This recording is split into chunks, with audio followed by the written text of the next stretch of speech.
what's your secret? You got the kind of vibe that leaves men speechless. It could be model multitasking genius. Yeah, you got it all. All right, welcome to Breakthrough Conversations with Rhoda and Company. This is where we spotlight bold women and the voices reshaping leadership. Today, I'm joined by someone who has made allyship their mission and a movement. Julie Kratz is a LinkedIn top voice, a TEDx speaker, MBA, certified unconscious bias trainer, and founder of the Next Pivot Point and an author. After 12 years in corporate America, Julie pivoted to create the space she never had, one where belonging, inclusion, and equity are more than buzzwords. She's the author of 7 books, including her latest, We Want You, an allyship guide for people with power. If you've ever wondered what true allyship looks like or how to activate it, this is your episode. And I'm so honored to have Julie today because today represents the 25th episode of Breakthrough Conversations with Rhoda and Company. Let's dive in. Welcome, Julie. I'm so excited to be here, and I just love your name. Aw. I have a great aunt that passed, and her name was Rhoda, and I affectionately called her Rowdy Rhoda. Oh, wow. And you know what? It is an older name. You know, it's biblical also. It was Hmm? mentioned in the Bible once. Rhoda was the one who opened the door for Peter when he got out of prison. And he Um, thought Rhoda was a ghost. Rhoda thought Peter was a ghost because they had been praying for his release. And then while they were praying, he showed up. So Rhoda went to open the door. And it also stands for the word rose. And my mom, when I asked her how did she choose this name, it's from an old black and white movie called The Bad Seed. I'm oh, not the bad seed. She was really bad. She killed everybody in the movie, including her mom. I'm the opposite of that. But she said she had never heard that name. So you're the second or third person that told me they had a loved one named Rhoda. oh, yeah. It's a memorable name, It and obviously is. there's some context there from the Yes. Bible to the movie. And Yes. we, Yeah, I love that from the Bible to the movie. Well, Julie, you called your career a series of pivot points. What were some of the key moments that led you to launch Next Pivot Point? Oh my gosh. So I spent 12 years trying to survive in corporate Mm-hmm. America. And Mm-hmm. I just never felt the sense of belonging. It was, Right. that pukey feeling on Monday Mm-hmm. morning, the now what I know is like Sunday night scaries, and Yes. all of that was happening. And, I'd compare notes with my friends and they'd be like, Mm-hmm. I love my job. I like going to work. I'm like, who lies about these things? That's Right. weird. Right. And I was really just kind of chasing this elusive Mm-hmm. feeling, and I couldn't put Mm-hmm. my finger on it, but I just didn't feel like I fit in. I didn't feel like people wanted me there. I didn't feel like my Right. ideas were heard. I wasn't taken Mm-hmm. seriously. And, Mm-hmm. sometimes it was kind of nice because I could get a lot of work done in a lot less time than people thought. Right. Right. And you know that you're capable of more. More. And I think for a lot of us, especially women, when we have kids, it's like, Mm-hmm. oh, do I really want to be like doing this instead of Right. spending time with this precious human? So Yes. that was me over 10 years ago now. Mm-hmm. My daughter's 11, so she was really the inspiration for me starting my Wow. business. And Yes.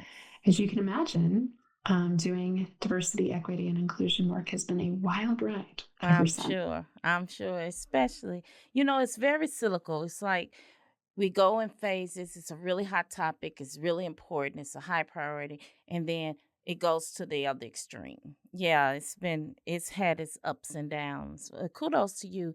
Number one, for having the courage to step out and recognize if you feel like you don't belong and you're being called to do something else and lean into the greatness that we all have. Organizations and shout out to all of us because I've worked in corporate America as well. That, I'm not downplaying the need for a job, but we have been conditioned to think that that's the route we have to take. And so we often try to fit in these boxes, and we go through, unfortunately, most of our life feeling like you just described, I don't belong, I'm not being heard. I know I can do more. There's something great I have to offer. So kudos to you for pivoting. Yes. Yeah. So you mentioned about your daughter being an inspiration. You mentioned about not feeling a sense of belonging and not feeling heard. What are some other personal experiences that drove you to focus your work on allyship and inclusion? Yeah. I mean, I think one, it was my own, Mm-hmm. lack or frustration rather with my own career, my daughter, but Mm-hmm. it also just kind of hit me one day. I was at a women's conference, and this was, I don't know, circa Mm-hmm. 2015. And I looked around the room and I was like, one, there's no men here. That's a Mm-hmm. problem, right? Like, we Mm-hmm. can't keep talking to each other and solve this problem without Right. the people in power to Yes. kind of, man, like run everything, Right. their Right. input, them being part of it. And there weren't a lot of women of color. Mm-hmm. There weren't a lot of LGBTQ plus women. There just Right. weren't, there really was like white women talking to each other. And I was like, Mm-hmm. I mean, I feel comfortable here, Right. but I think we can do better. Mm-hmm. Like, we're Mm-hmm. missing out. And Yes. so that, I think, really sparked my curiosity into the Mm-hmm. subject of Mm-hmm. allyship. And you start to go down these rabbit holes and talk to people, and you Right. hear these themes that were bubbling up, because I didn't even know what Mm-hmm. to call it. I was going to call men like man champions. And my Right. husband was like, I'll stop you right there. Like, not going to be a great idea. Yes. And so I interviewed Mhm. a lot of men, a lot of women with intersectional experiences to figure out, like, what's missing? Like, why are Mhm. we not talking together? Why are we in these different echo chambers? Right. And it really came back to a few key threads. It was kind of if you've seen the movie The Beautiful Mind, I like Yes. shot everything on the whiteboard. That was me and my whiteboard in my office back in 2016. And it was, a lot of men, especially men of color, told me stories Mhm. about their grandmothers Mhm. and their partners, and of course their kiddos, which is not a Right. requirement to be a male ally. Mhm. And then women of color and women in the queer community would tell me things like, well, I found my way into allyship because I had my own personal experience, but I met Right. someone else who had a very different personal experience from me. Mhm. And so it got me engaged in the work Mhm. too. And so all these kind of like cross-sectional differences and how people Yes. found each other was really through the vessel of empathy Mhm. and perspective taking and story sharing and Mhm. storytelling. And, Mhm. and a few other themes that bubbled up in that research was like, just really doing the fair share together, especially in a gendered lens. And what we now know is self-care and boundaries, Yes. and those are really being stretched right now. And Yes. we're going to show up for the long haul, because this is absolutely a long game. To your point, Mhm. Rhoda, we've Mhm. gone forwards and backwards and forwards and backwards, and we're in the backwards mode right now. For now, Yes. Yes. we've got to protect our energy, because this isn't the end. This Right. isn't It's going to stop. Right. And that requires some boundary setting and some self-care. And I know I've went through that journey. This Mhm. year has not Mhm. been my most robust mental health year. But having said all that, I know what's true in the research and Mhm. interviews I did 10 years ago. There's still themes I see today, Mhm. is that it's consistent, intentional actions over time that Yes. I stake. It's not this self-proclamation, Mhm. this banner, this protest. Like, Mhm. helpful, but not as Not helpful as as. just Mhm. showing up every day and doing Right. something meaningful, and usually something small at a Mhm. local level, even. Mhm. Yes, so true. So true. I was just in a conversation with someone yesterday and I was like, yeah, the protests are not as effective as the small intentional actions leveraging and using whatever power or influence that one has. So, Hmm. so true. So true. Yeah. Yeah. So, what do people often misunderstand about allyship, especially in the workplace? Oh, so many do's and don'ts. On the don't Mhm. side, I alluded to this earlier. It's not a self-proclamation, so it's not Mhm. about you and your ego and getting Yes. a gold star and a check the box one and done Yes. exercise. Mhm. It's not that easy. So it's a journey, not a destination, and it Mhm. requires lifelong learning mentality, a growth Mhm. mindset, because Yeah. I will always be an ally in training. I will always Mhm. make mistakes and learn and grow, and replace old thinking with new thinking and challenge my own biases because those are Right. baked. You know, I Right. can't undo those. I can just manage them. Mm-hmm. So I think what people don't understand is it's actually progress over perfection. Mm-hmm. It's egoless. Mm-hmm. I think a lot of us learned the golden rule in elementary school: treat Right. others how you want to be treated. Mm-hmm. Allies actually don't do that. They treat Right. you how you want to be treated. Right. People call that the platinum rule. Mm-hmm. But there's this kind of shift in thinking, and it's less about having the answers and more about listening. Mm-hmm. It's less about judgment and more about curiosity. Mm-hmm. It's less about, you know, asserting my stance Mm-hmm. and being willing to listen to someone else's perspective, Right. even if it's completely wildly different than you and could even be personally against your values, but you're Right. still willing to listen, and Mm-hmm. hopefully they'll listen back. Right. But yeah, I think allyship definitely got a flavor of Mm-hmm. saviorism, Mm-hmm. especially in 2020 and 2021 when the work was on the upswing. Mm-hmm. Right. And now we're settling into the more levity moment. I think we're realizing some of the course corrections we need to make. Mm-hmm. Yeah, I heard someone say recently they're shifting from allyship to accomplice, like an Mhm. accomplice, someone that's right there on the front lines with you, making it more of an action word. Um, the other thought that came to mind is it's also not a us against them mentality. You find some people who think and from coming from a pure place, they think they're being and demonstrating allyship by putting down their own community or their own race or their own culture, or we're horrible people, etc. That's not allyship either. It's not a us against them type mentality. Yeah, I know that really makes Mm-hmm. me sad when I see that. Yes. Like you feel like you have to separate yourself from your own Yes. identity and community to feel like you fit in with dominant group culture. Right. But Right. you see this like in the gender bias world. There's the Mm-hmm. tug of war bias where women Mm-hmm. feel like we have to fight each Each other, other. and that keeps us distracted from fighting power Yes. up. No, Yes. we're infighting. And that's not something women don't come No. out of the womb. Girls don't. Right. That's something we're socialized to Yes, do. that's a really big mission of mine. I want to break that down, and I want to help. I want to help change the mindset of women to first realize that number one, we don't get anywhere by competing and fighting with each other. Number two, it's not necessary. Like Mhm. we should be like over like I'm overly supportive sometimes, but I don't mind sharing because I'm rooting for everyone and I want to see everyone win. And I believe also if I made it up to the top on the elevator, I'm going to send it back down to get others. And that's just the mindset that I think is healthier for women. So yes, that's a movement that we all need to get on board with and try to change the mindset. Oh yeah. Yeah, and I Mhm. mean there are some good reasons why it happens. You know, when I was Yes. in corporate, especially as women ascended to the C-suite, there Mhm. were few female role models in those C-suite Yes. roles. And I myself at a male-dominated company was one of the highest ranking women. And so everyone wants you to mentor them. Yes. And it's like, well, that's great, but I didn't get that. Like, you Mm-mm. kind of want to be like, Mm-mm. figure it out too, which Right. is mean and not helpful. It's not Mhm. sending the elevator back down. Right. But you also only have so much time, and then you're overtaxed with all this mentoring because Mhm. it's a systemic problem that you're one Right. of the first, and you didn't get the Yes. benefits often of the legacy you Yeah. create.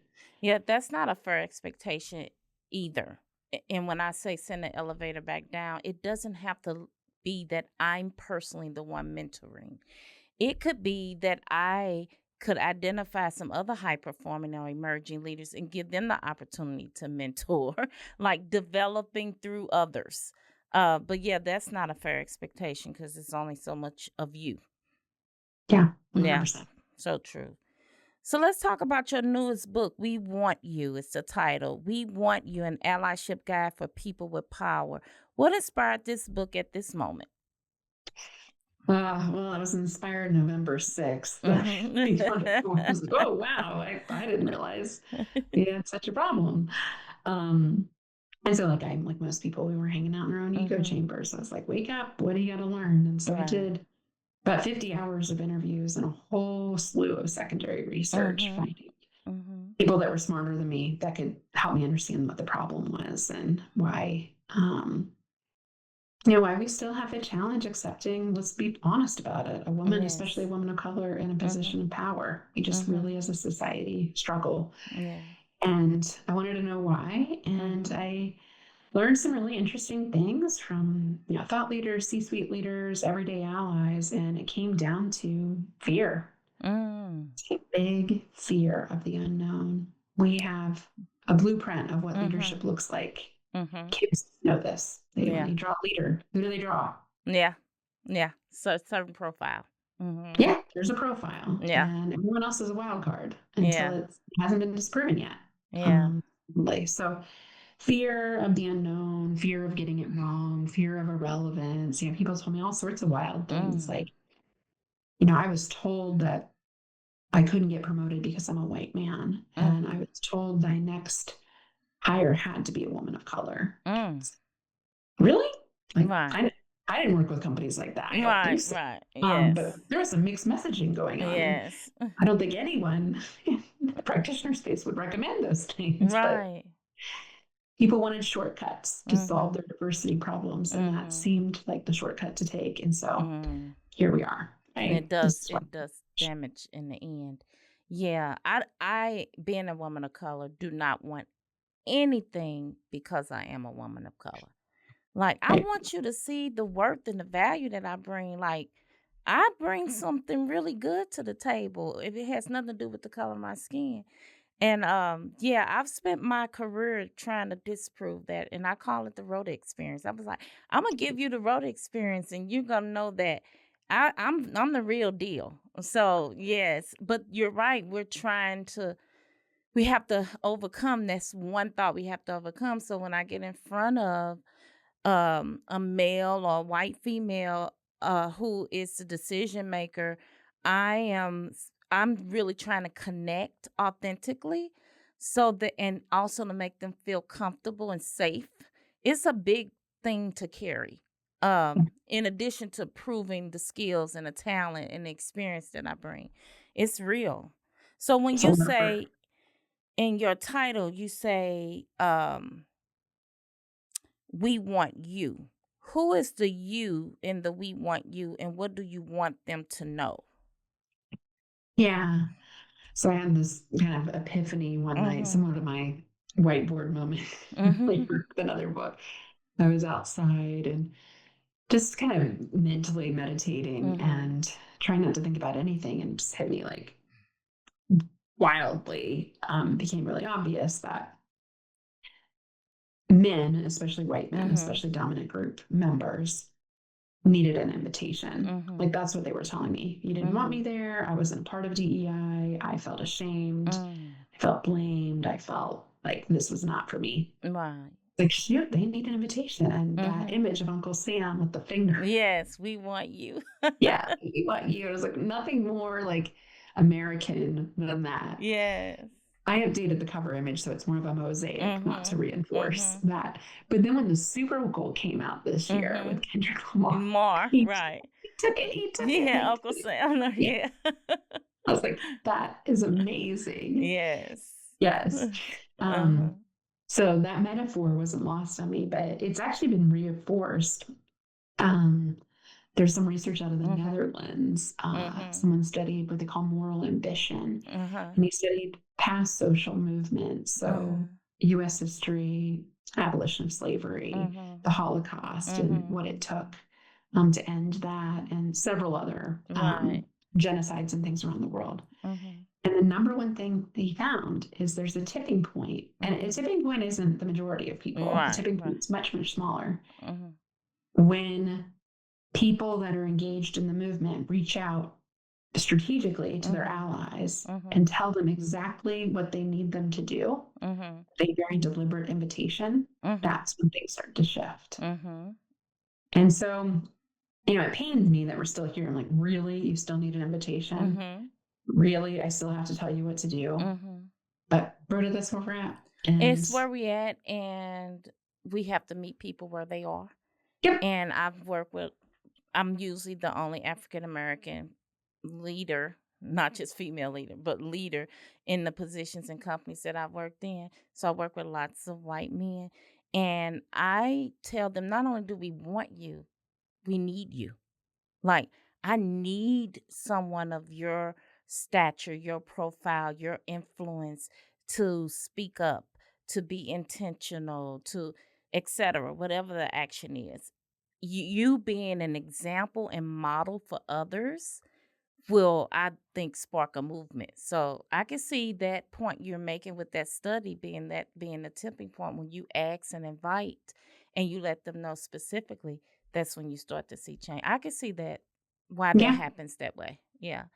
Many of them have told me that they are afraid of making a mistake. They're Yep. afraid of offending. And I personally rather you make a mistake than not do anything. And let's learn it together, because we learn it too. Like, just because I'm a person of color doesn't mean I don't have opportunities to learn in this space as well. Same. Same. I'm learning all the time. And Right. the cancel culture thing is real, though. And I've experienced it before when I've made mistakes, especially really public ones, like on social media. I've had a couple of posts go rogue and own it, right? I've owned it, apologized. But man, like sometimes people are ready to like ambush Too you. judgmental. And so I do feel that for them. It feels like all risk, no reward. Right. Which is very silly, because it's like, do not realize the power, privilege you have every day. And relinquishing that as human beings, when we have power, we want to keep power. So sharing your power, it's really counterintuitive, but sharing your power is the easiest way to grow your power. Right. Because it's like a domino effect. It's like a domino effect, yes. You create but in pockets your mind, it's like, no, it's all mine. I'm going to keep it. Right.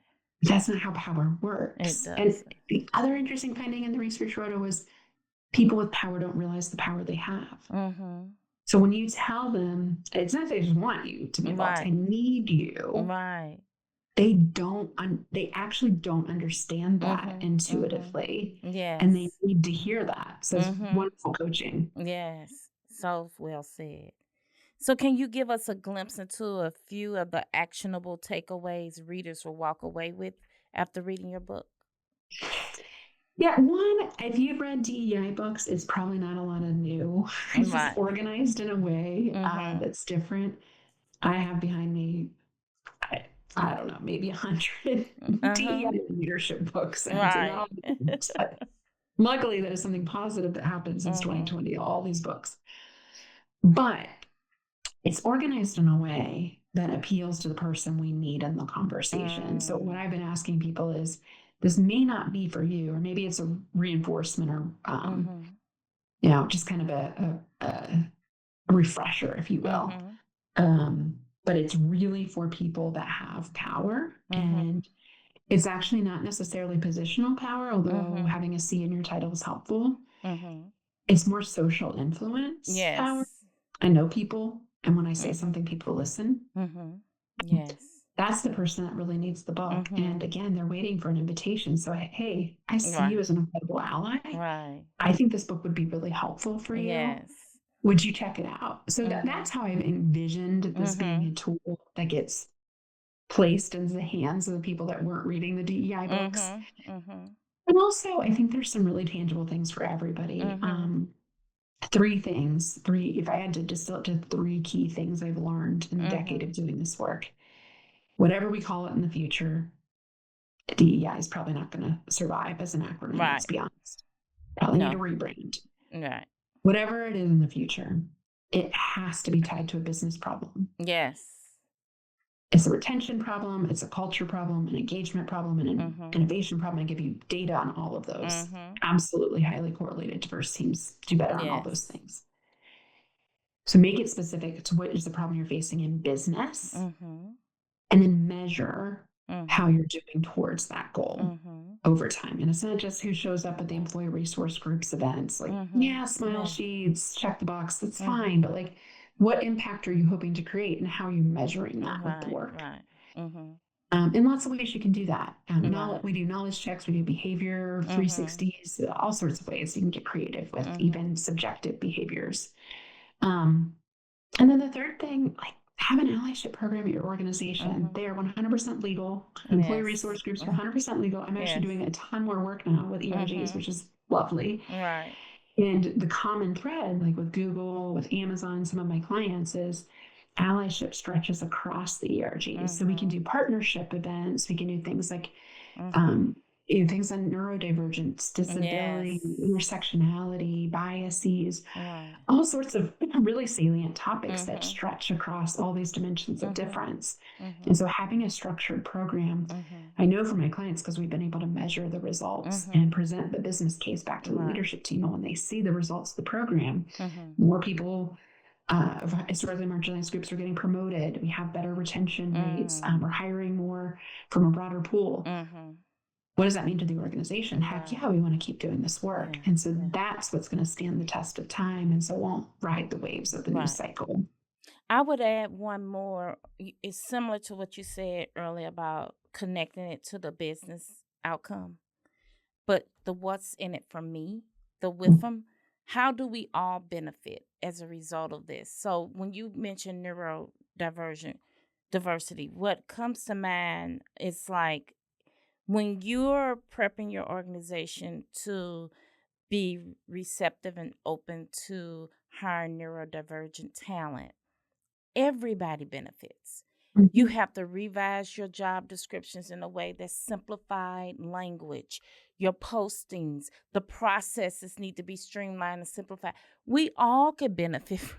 We all can benefit from that. Instead of 8 interviews with all 10 different people around the table as a peer interview, we all get overwhelmed by that, not just a neurodivergent person. So that's the message to me that has kind of been buried in this space, is that we all benefit. And there's a assumption that we don't. Like white men think it excludes them, and it never will, and that's not the intent. Now that's chapter 3 is the WIFMs. Yes, yes, I the didn't get to all whiffles. the chapters, but yeah, you're right. Like Yeah, after the fears of the power, it's all about yes, the WIFM. And yes, the curb cut effect is what you're referring to. yes. This is a well-known phenomenon. When we design Mm-hmm. things better for some, it works Mm-hmm. better for all. Right, right, And it's not an us versus them thing. It just right. doesn't work that way. It It works better doesn't. for you. Yes. We've kind of hinted around that allyship is an action verb. What are a few ways leaders can practice allyship daily? Yeah, I think one, find a lane, find a role. I have an umbrella kind of framework that I use with leaders to coach them through this. Is Mm-hmm. do you want to be a mentor, a sponsor, which I would argue that's our least utilized role, and we really need more sponsors. Someone's Mm-hmm. putting their career collateral on the line for somebody else. Mm-hmm. Coaches, challengers, advocates, used the word accomplice earlier.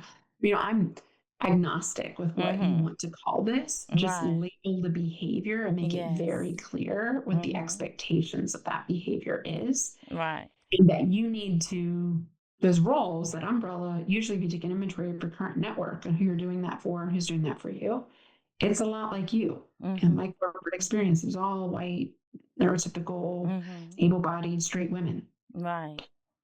Those were all my mentors. Mm-hmm. And, mirror, mirror, it feels really good to be around people like me, but that's not where we learn and grow. Right. And there's all sorts of data on this, reverse mentoring, and that's where if we can broaden the dimensions of diversity, race and gender are huge. Mm-hmm. Age is also a big one right now. Right. Neurodivergence is a huge one right now. Mm-hmm. 25% of Gen Z is neurodivergent, 20% is Yes. LGBTQ. Like, if we think this diversity thing's going away, it has It's not. only just begun. Right. It's just starting. Yeah, we just need to. I think you're right. We need to rebrand, whatever we're going to call it, but we need to lean into what's the benefit of it and lead with that. I know you launched an International Allyship Day. Why was that important to you, and what impact have you seen? Yeah, we do that every year in August. So Mm-hmm. next year we are third year, August 11th. It's officially August 8th, but that falls on a weekend this year. So, Mm-hmm. but we gather in New York City. A few years ago, I realized there were a lot of really important people doing this Mm-hmm. work, and I wanted all of us to be at the same place talking about Mm-hmm. the importance of this work. and it feels lonely. It feels scary. Yes. The best feedback, we just went through all the feedback forms from this year. And Mhm. the biggest thing people said is, I don't feel so alone. I know some Mhm. amazing people now that are doing this work too, not just at my company, but at other companies. And Yes. that has really made me feel good. Mhm. The connections that people are able to That's make. And awesome. it feels good to have a place every year to Mhm. bring mindfully amazing humans from all over the world to That's celebrate awesome. something like allyship. Just Right. it's definitely legacy work. Mhm. Definitely. And Julie, for someone listening who has power or privilege, what's one thing they can do today or start? How can they start showing up differently? Look around, look Right. around. Who has potential and may not know it yet? Mhm. How could you put up the mirror for them? Be like, hey, I saw you in that meeting and I really loved what Yes. you said about this. And I noticed Mhm. this. Mhm. Validate them. And then you don't have to Yes. be creepy about it, but just Right. say, what would you like? I don't know. Are Mhm. you looking for a mentor? Are you looking for Right. career support? Like, would it be helpful to brainstorm your Mhm. career here? And that's the Yes. big thing that holds people up. They don't know how to Mhm. ask. Right. They're afraid because of Me Too and all this cancel Right. stuff that Right. they're going to be a creep. Mhm. That if you say it, ask in an Right. authentic way, Way. that's Right. not going to happen. No, no. I mean, that goes so far, the instances where I've had, and obviously I have gotten to where I'm at in my career by the talent I bring, but and the work ethic, but I've had allies along the way. Someone asked me, who were some of those mentors and allies in your life? I had a whole stream at every phase in my career. And it was because they asked. One of the jobs I had gotten in a large healthcare system here in St. Louis, my very first day of work, I'm still friends with that leader. He asked me, what do you want to be known as? Mm. And I said, why you ask that? He said, because when I'm in meetings and when I'm roaming around the organization and I'm part of these conversations, I'm going to say, um, you might need to pull Rhoda Banks in on that. And because I said, I Mm. want to be known as a collaborator, problem solving, someone who can get things done. And he did it. He did it so well that one of the physicians gave me a nickname, and it was Rhoda Get Her Done Banks. But it really propelled my career, like him doing that and truly caring enough and asking, what do you want to be known as? And then he put action behind that and he would talk about me in that way. It led, my name came up in rooms that led to when they hired a new CHRO, she did like a tour around the company. We were in 4 states. And as a result, she had her assistant call me and she said, hey, she wants to meet you for lunch. And I was like, oh my God, what did I do? So I go meet with her and she said, I've gone around the organization, as part of my onboarding, and I've asked all the leaders who are the shakers and the movers, and your name keep coming up. Mm. And she said, I want you on my team. That led to me getting into HR, whereas no one had given me the opportunity. I had been trying to break into the field. She did. And it was all because, yes, I did the work. Yes, I bring something to the table, but I had allies, and this specific leader of mine put that into action, and that led to me having this very positive reputation. Yep. So, Yep. yeah. I hear stories like Mhm. that so often. The Yeah. one person that puts their reputation on the line, and Yes. they don't realize they're doing it, but Right. get her done. Then Yes. they're like, oh shoot, I just said she could, right? Like there Right. is some risk in It that. is. It And is. that's what allyship is. And that's why I Mhm. like words like accomplice and things that Right. take things further, because what I understand about that is it necessitates some risk Mhm. taking on your Mhm. behalf. It's not just, Yes. oh, I showed up and, Right. gave introduced Rhoda to somebody, like Yes. done. It's Yeah. like, no, I'm going to tell that Mhm. person, you need to meet with her. Yes. She's a badass at A, B, and Yes. C. And Mhm. then I'm going to get out of your way so that you Right. can shine. Yes. And to your point, it's not hard, but it does require intentionality. It Mhm. does require intentionality. So, Julie, how can our listeners find your book and engage with the work you're doing through Next Pivot Point and beyond? Yeah. So nextpivotpoint.com is an easy place to find Mm-hmm. us. We've got a free training video, links to Mm-hmm. podcast books, etc. You can download a workbook to go Mm-hmm. along with the workbook or with the actual book if you want to Mm-hmm. do a book club or do a parent share. Yes. We're happy to provide bulk order discounts for teams. So we're having some ERGs by them. We're having some Mm-hmm. senior leadership teams go through book club discussions together. And there's a whole bunch of Yes. introspective questions that help stimulate conversation because I think that's where the Yes. magic happens. So nextpivotpoint.com. And then I'm on Forbes and LinkedIn. I post Awesome. once or twice a week. Mm-hmm. Julie Mm-hmm. Kratz. So Yeah. Kratz. I'm going to mention you to the organization I just left. The young lady who reported to me, they're continuing to do the work. They call them EIGs, Employee Impact Groups. I'm going to Mm. mention you and your book to them because they are doing a deep dive into allyship. Oh, Yeah, perfect. Yeah, I think a lot of companies are, right? yeah, We don't want to use the DEI right, acronyms. right, yeah, Allyship, yes, inclusion. There's yeah, other ways to talk about this work and how it are belonging, yeah. as impactful. Yes. Well, Julie, I really appreciate you being here. Thank you so much. The work you're doing is super important. I really value that you, despite it being on a low right now and not the popular thing to be advocating for, that you're continuing to do this work. And it's mission work, it's legacy work, like you mentioned earlier.